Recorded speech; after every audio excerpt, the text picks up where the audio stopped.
রাকিব, বন্ধু বন্ধু তুই আমারে বাঁচা। নায়েম, আমি কেমনে তোকে বাঁচাবো তাই বল। আমার একটা চাকরি দরকার। আমি যেখানে চাকরি করি ওখানে তো লোক নেবে না। আমি একদিন বলেছিলি, কিন্তু এখন বন্ধু আর হবে না। কি করি এখন? আল্লাহ ও আল্লাহ, আমাকে সাহায্য করো। আরে ভাই, চাকরি করবি ঠিক আছে, 10 লাখ টাকা আছে তো নাকি? এত টাকা ওরা কি তো শ্বশুর হয় নাকি চাকরি এমনি দিবে? কি বলিস ভাই, এত টাকা কেমনে পাবো? ভাই, বাংলাদেশে দুর্নীতিতে ফার্স্ট, কোনো আইন নাই দুর্নীতির। কিছুদিন আগে চায়নাতে একজন ঘুষ খেয়েছিল এক মন্ত্রী। তারপর কি হলো জানিস? কি হলো? নিউজ দেখিস না? তার ফাঁসি হয়ে গেছে। বাংলাদেশে এটা খুব দরকার, ফরজ হয়ে গেছে। বন্ধু, কিন্তু আমি কি বেকার থাকবো? আল্লাহ ভরসা। কি করা যায়, কি করা যায়? বন্ধু, টাকা পয়সা খুবই দরকার, চাকরি নাই, কি করি? আরে বন্ধু, চিন্তা করিস না, আমার বাপ যেখানে চাকরি করে না ওইখানে চা পান খাওয়ার টাকা দিলে হই। আচ্ছা বন্ধু, তোর বাপের সাথে কালকে যোগাযোগ করব, দেখি কি বলে। কি গো, হঠাৎ আমাদের বাড়ি যে? আঙ্কেল, আবির তো বলছিল চাকরির কথা। তোর চাচা কত টাকা লাগবে আঙ্কেল, কত টাকা লাগবে? ভাইস্তে, সব মিলিয়ে তুমি নিজে গেলে লোক 12 লাখ লাগে, সে না 8 লাখ দিলে হবে। আমি আবার রিটায়ার্ড হয়ে যাবো তো। আঙ্কেল, আর কোনো কথা বাড়াবেন না, 7 লাখ দিব। বন্ধু, আমার যে খুব বিপদ। কেন বন্ধু, তোমার কি হয়েছে বন্ধু? আমার বাপের তো চাকরি রিটায়ার্ড হয়ে গেছে। হ্যাঁ, তোর ওখানে আমি ঢুকতে যাচ্ছি। কি বলতে চাচ্ছিস বল। বন্ধু, কোথায় ক্লিয়ার 12 লাখ টাকা লাগবে। তুমি কি রাজি? তুমি কি জানো বন্ধু, ওই তুমি যে চেয়ারে বসে আছো ওই চেয়ারে একসময় আমার বাপ বসেছিল। এটাই তো নিয়ম বন্ধু, তোমরাই তো চালু করলে। তুমি যা করছো এটা মোটেও ঠিক করছো না, বুঝেছ আবির?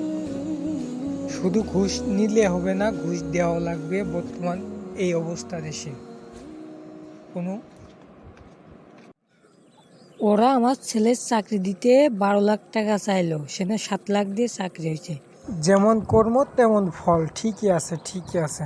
শোন জুয়েল, তুই যেদিন এইসব বাজে কাজ, বিড়ি সিগারেট গান বাজনা সব বাদ দিবি, সেদিন আমার সাথে ঠিক মতো কথা বলবি। আরে ভাই, আমি কি আর এসব ছাড়তে পারবো নাকি? বিড়ি সিগারেট ছাড়া আমার দিন চলে না, গান না শুনলে মাথা ঠিক থাকে না। তুই মুসলিম মানুষ হয়ে এসব করিস কেন? আমাদের ধর্ম তো এসব মানা করে। নামাজ পড়, কোরআন পড়, এগুলো করলে তোর মনও শান্তি পাবে। আরে পাগল, আমি তো এখনো বিয়ে শাদী কিছুই করলাম না। এখন নামাজ পড়ে কি হবে? বুড়ো হলে পড়ব, তখন সময় পাবো। কেন, নামাজ পড়তে কি বিয়ে লাগবে নাকি? তুই তো জানিস মৃত্যুর খবর দিয়ে আসে না। আজকে যদি আল্লাহ ডেকে নেন, তখন তোর এই গান বাজনা সিগারেট কি কাজে লাগবে? আরে ভাই, এখনো তো আমার দাড়ি গোপ পর্যন্ত সাদা হয়নি।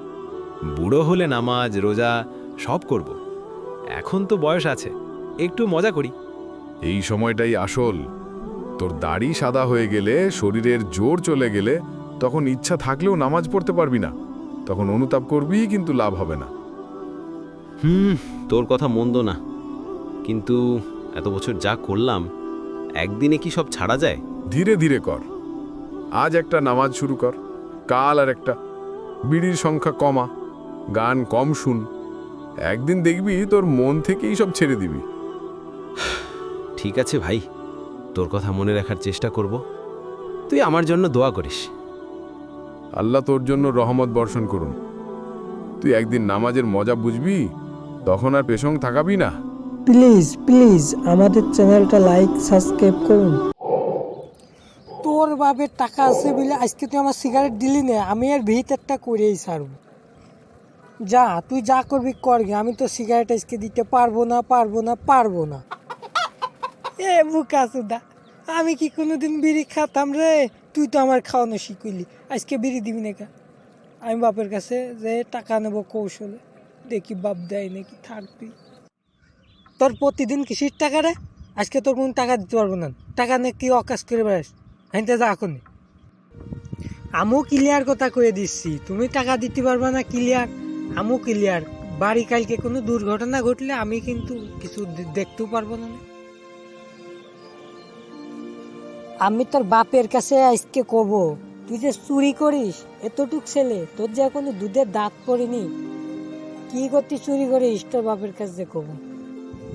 আবুল ভাই, তোমার ছেলে ও কি করেছে? তোমার ছেলে তো আমার সেই ছাগল চুরি করতে গিয়েছিল, কারণটা কি? আর বললেন না ভাই, ছেলে টাকা চাইলো দিইনি, ছেলে ও কাজ করিস।